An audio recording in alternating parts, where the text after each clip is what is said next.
कहानी की शुरुआत में हमें पता चलता है कि भविष्य में सभी जेल्स का कंट्रोल प्राइवेट कंपनियों के हाथ में चला जाएगा। ये कंपनियां पैसों के लिए कैदियों की जान तक दांव पर लगा देती हैं। इन्हीं में से एक है टर्मिनल आइलैंड की जेल, जहां कंपनी कैदियों से डेथ रेस करवाती है और देश भर के लोग इसे खूब चाव से देखते थे। ये गाड़ियों की रेस है जहां सभी कैदी अपनी पूरी जान से जीतने की कोशिश करते थे, क्योंकि जो भी कैदी लगातार 5 बार जीत गया उसे रिहा कर दिया जाएगा। आज की रेस में सिर्फ 2 गाड़ियां बची थी। एक में नकाबपोश फ्रैंकेनस्टाइन और उसकी नेविगेटर केस थी, और दूसरी में फ्रैंक का सबसे पुराना दुश्मन जो। फ्रैंक रेस जीतने ही वाला था कि अचानक उसकी गाड़ी में हथियारों ने काम करना बंद कर दिया। फिर फ्रैंक ने केस को पैराशूट के जरिए गाड़ी से निकल जाने को कहा और खुद आगे बढ़ गया। आखिरकार जो ने हमला करके फ्रैंक की गाड़ी में जोरदार धमाका कर दिया। इसके कुछ दिन बाद हम जेनसन नाम के एक आदमी को देखते हैं, जो पहले जेल में रह चुका था लेकिन अब गाड़ी चलाता था। रात को घर पहुंचकर वो अपनी पत्नी से मिला और फिर अपनी नन्ही बेटी को देखने गया। इसी दौरान एक नकाबपोश आदमी ने आकर उसकी पत्नी को जान से मार डाला।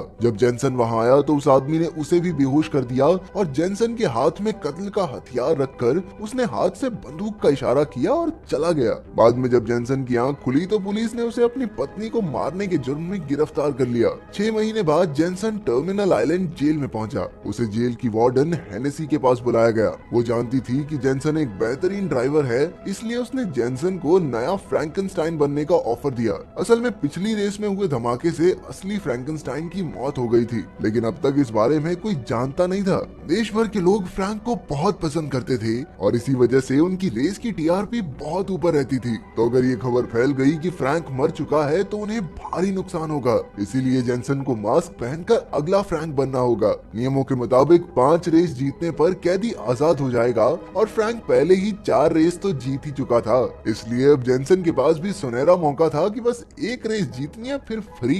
जेनसन अपनी जान को जोखिम में नहीं डालना चाहता था, लेकिन फिर हेनेसी ने उसे समझाया, देख छोरे, अगर तू रेस नहीं करना चाहता तो कोई बात नहीं, लेकिन अगर जेल में ही पड़ा रहा तो तेरी बेटी को कौन संभालेगा, वो बिना माँ बाप के पड़ेगी। उसकी ये बात सुनकर जेनसन फ्रैंक बनकर रेस करने के लिए तैयार हो गया। इसके बाद जेनसन की मुलाकात कोच और उसके आदमियों से हुई जो फ्रैंकेनस्टाइन की गाड़ी को संभालते थे। इसी तरह हर टीम का अलग इलाका था। वहीं एक जगह थी जहां हेनेसी महीनों से कुछ बड़ा तैयार कर रही थी। अब जेनसन वहां फ्रैंक की जगह आया है, ये सिर्फ उसी की टीम को पता था। फिर कोच ने उसे गाड़ी दिखाई जिसमें कई तरह के हाईटेक हथियार थे, लेकिन ये सिर्फ रेस के दिन ही एक्टिवेट होंगे। इस जेल से भागना भी नामुमकिन था, क्योंकि जेल एक आइलैंड पर थी जहां से निकलने के लिए एक छोटे से पुल से होकर जाना पड़ता। अगर कोई भागने की कोशिश भी करता तो पुलिस और हेलीकॉप्टर्स उसे तुरंत धर दबोचते। फिर टीम ने उसे बताया कि रेस के 3 पड़ाव होंगे, जिसमें पहले 2 पड़ावों में उसे जितने हो सके उतने कैदियों को मारना होगा और तीसरे पड़ाव में जो सबसे पहले गाड़ी चलाकर जीतेगा वही विजेता होगा। हर खिलाड़ी के साथ एक लड़की नेविगेटर का काम करेगी। इसके बाद हम जो और बाकी खिलाड़ियों को भी देखते हैं। तभी जो ने वहां आकर कहा कि यह मुकाबला असल में सिर्फ उसके और फ्रैंक के बीच में ही है। उसी पल फ्रैंक की नजर कुछ कैदियों पर पड़ी जिनके हाथ में जीपीएस डिवाइस जैसा कुछ था। उसे याद आया कि यह तो वही डिवाइस है जो उसने अपनी पत्नी के कातिल के हाथ में देखा था। अब यह बिल्कुल साफ हो चुका था कि उसे किसी साजिश के तहत यहाँ बुलाया गया है। आखिरकार पहले पड़ाव का दिन आया और जेनसन को फ्रैंक के कपड़े और मास्क दिए गए और उसके लौटते ही डेथ रेस की मशहूरी फिर से आसमान छूने लगी। कोच ने उसे दूसरे खिलाड़ियों से बात करने से मना किया, क्योंकि असली फ्रैंक ऐसा कभी नहीं करता था। इसके बाद जेनसन ने गाड़ी में अपना मास्क उतार दिया, क्योंकि बाहर से कोई उन्हें देख नहीं सकता था और केस भी उसका राज जानती ही थी। रेस के शुरू होते ही खिलाड़ी एक दूसरे की गाड़ी को गिराने की कोशिश करने लगे, लेकिन केस की मदद से जेनसन जो के साथ सबसे आगे पहुंच गया। फिर केस ने उसे एक शॉर्टकट बताया जिससे वो पहले नंबर पर आ गया। इसके बाद खिलाड़ियों के लिए तलवार और ढाल के रूल लागू कर दिए गए। जिस खिलाड़ी की गाड़ी निशान से गुजरेगी उसके हथियार एक्टिवेट हो जाएंगे। जल्द ही ट्रैक पर खिलाड़ी जोरदार गोलीबारी करने लगे। इसके बाद हेनेसी ने डेथ हेड्स भी एक्टिवेट कर दिए, यानी जिसकी गाड़ी वहां से गुजरेगी वो तुरंत कुचला जाएगा। इसके बाद जेनसन ने अपने हथियार चालू कर लिए, लेकिन मशीन गन फिर भी काम नहीं कर रही थी। तभी केस गाड़ी के ऊपर चढ़कर उसे ठीक करने लगी तो उस पर चारों ओर से गोलियां बरसने लगी, लेकिन जेनसन ने जबरदस्त तरीके से गाड़ी मोड़कर उसे बचा लिया। जेनसन ने गाड़ी की शील्ड एक्टिवेट की, लेकिन वो गोलियों की बौछार को ज्यादा देर तक रोक नहीं पाई। फिर उन्होंने धमाका करके कोल्ट की गाड़ी भी उड़ा दी। अब जेनसन का मुकाबला फिर से जो से हुआ, लेकिन तभी पेचेनको नाम के एक ड्राइवर ने आकर उसकी तरफ वही बंदूक का इशारा किया जो उसकी पत्नी के कातिल ने किया था। इससे जेनसन का ध्यान भटक गया और आखिरकार पेचेंको ये पड़ाव जीत गया। अब तक 3 खिलाड़ी मर चुके थे और दूसरे पड़ाव में 6 खिलाड़ी पहुंचे। बाद में कोच ने गाड़ी की जांच की कि सारे डिवाइसेस तो ठीक हैं, फिर ये रेस में एक्टिवेट क्यों नहीं हुए। इसके बाद जेनसन सीधा हेनेसी के पास पहुंचा और कहा कि वो जानता है कि पेचेंको ने ही उसकी पत्नी को मारा है, लेकिन ये सब हेनेसी का ही तो प्लान था ताकि जेनसन को फ्रैंक बनाकर रेस में लाया जा सके।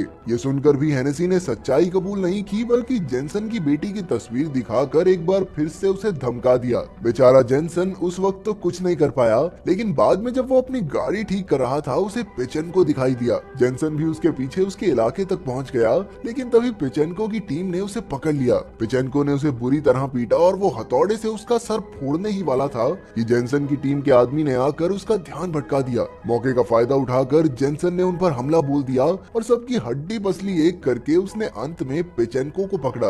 आखिरकार पेचेंको ने सच उगल दिया कि हेनेसी ने ही उसे उसकी पत्नी को मारने भेजा था। जेनसन उसे जान से मारने ही वाला था कि तभी पुलिस वाले अल्ड्रिक ने आकर लड़ाई रोक दी। अगले दिन रेस का दूसरा पड़ाव शुरू होने वाला था और पेचेंको ने एक बार फिर जेनसन की तरफ इशारा करके उसे चिढ़ाया, लेकिन जेनसन उसके झांसे में नहीं आया और वो रेस शुरू होने पर धीरे धीरे चलता रहा। फिर उसने केस से पूछा कि क्या उसने फ्रैंक को मारा था, क्योंकि गाड़ी के हथियार लगातार 2 रेसेस में एक्टिवेट नहीं हुए थे। जब जेनसन ने गाड़ी में धमाका करने की धमकी दी तो केस ने सच बताया कि उसने हेनेसी के कहने पर फ्रैंक की गाड़ी के हथियार बंद किए थे। हेनेसी नहीं चाहती थी कि फ्रैंक जीत कर रिहा हो जाए, लेकिन उनका प्लान फ्रैंक को मारने का भी नहीं था। फ्रैंक खुद ही जीतने के चक्कर में मारा गया। ये सुनकर जेनसन फिर से रेस में शामिल हो गया। इस बार उसकी टक्कर पेचेंको से थी। उसने पेचेंको से आगे निकलकर हथियार एक्टिवेट करने के निशान को पार किया, लेकिन सब सोच रहे थे कि गाड़ी के हथियार तो सामने की तरफ हैं, तो इस्तेमाल कैसे करेगा।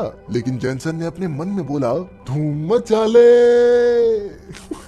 और ये कहकर उसने जबरदस्त तरीके से गाड़ी घुमा दी और फिर उल्टी गाड़ी चलाकर पेचेंको पर धड़ाधड़ गोलियां चला दी। इसके बाद उसने सामने मुड़कर गाड़ी से धुआं छोड़ दिया, जिससे पेचेंको की गाड़ी क्रैश हो गई। फिर वो अपनी गाड़ी से बाहर निकला, पेचेंको की गर्दन मरोड़ी और अपनी पत्नी की मौत का बदला लिया। अब रेस में जेनसन और जो की टक्कर थी। उसी वक्त हेनेसी ने अपना राज खोला जो वो इतने समय से तैयार कर रही थी। ये एक हथियार बंद ट्रक था जिसने आते ही 2 खिलाड़ियों को जबरदस्त धमाकों में उड़ा दिया। फिर उसने आगे बढ़कर एक और खिलाड़ी की गाड़ी भी पल भर में राख कर दी। अब हेनेसी का निशाना जो और जेनसन पर था। इससे बचने के लिए उन्हें एक दूसरे के साथ मिलकर काम करने की जरूरत थी। इसलिए जेनसन ने वॉकी टॉकी की मदद से जो से बात की और जो भी इसके लिए राजी हो गया। उन दोनों ने एक साथ ट्रक को टक्कर मारनी शुरू की और जैसे ही उनके सामने डेथ हेड आया, उन्होंने गाड़ी वहां से गुजारी, जिसमें ट्रक बुरी तरह कुचला गया। आखिरकार दूसरा पड़ाव भी खत्म हुआ। उधर हेनेसी और अल्ड्रिक ने फैसला किया कि उन्हें जेनसन को रास्ते से हटाना होगा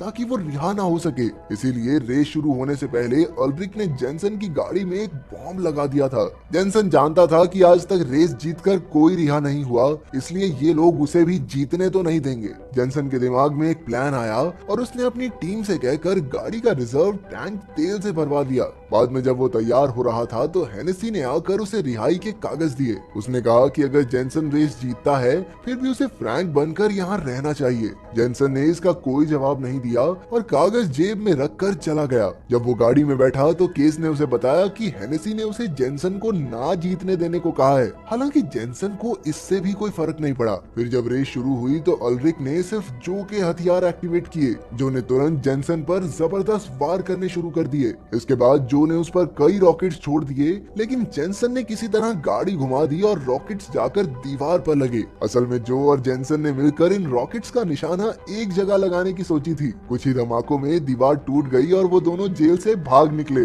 जब हेनेसी ने उन्हें भागते देखा तो उसने तुरंत पुलिस की फौज उनके पीछे भेजी और जेनसन की गाड़ी का बॉम्ब बटन दबा दिया। लेकिन ये क्या, कोई धमाका तो हुआ ही नहीं। असल में कोच ने पहले ही गाड़ी से बॉम्ब निकाल दिया था। उधर जो और जेनसन पुल तक पहुंचे, लेकिन पुलिस नजदीक आती जा रही थी। अब जेनसन ने प्लान के अगले हिस्से की शुरुआत की। उसने रिजर्व टैंक का तेल लीक कर दिया, जिससे जबरदस्त धमाका हुआ और सारी गाड़ियां वहीं रुक गई। आखिरकार वो दोनों पुल पार करके अलग अलग रास्तों पर निकल गए और सारे हेलीकॉप्टर्स जेनसन का पीछा करने लगे। अब केस ने भी उसकी मदद करने का फैसला किया क्योंकि हेनेसी उसे भी रिहाई के कागज पकड़ा चुकी थी। जब वो एक अंधेरे रास्ते से गुजरे तो जेनसन गाड़ी से कूदकर छुप गया और केस ने उसकी जगह ले ली। कुछ ही देर में हेलीकॉप्टर्स ने उसके सामने आग की दीवार खड़ी कर दी और उसे खुद को उनके हवाले करना पड़ा, लेकिन तब तक उसने फ्रैंक के कपड़े और मास्क पहन लिया था। पुलिस वाले बिना उसे बताए वापस जेल में ले गए और जेनसन जो के साथ भाग निकला। उधर हेनेसी और अल्रिक अपनी जीत का जश्न मना रहे थे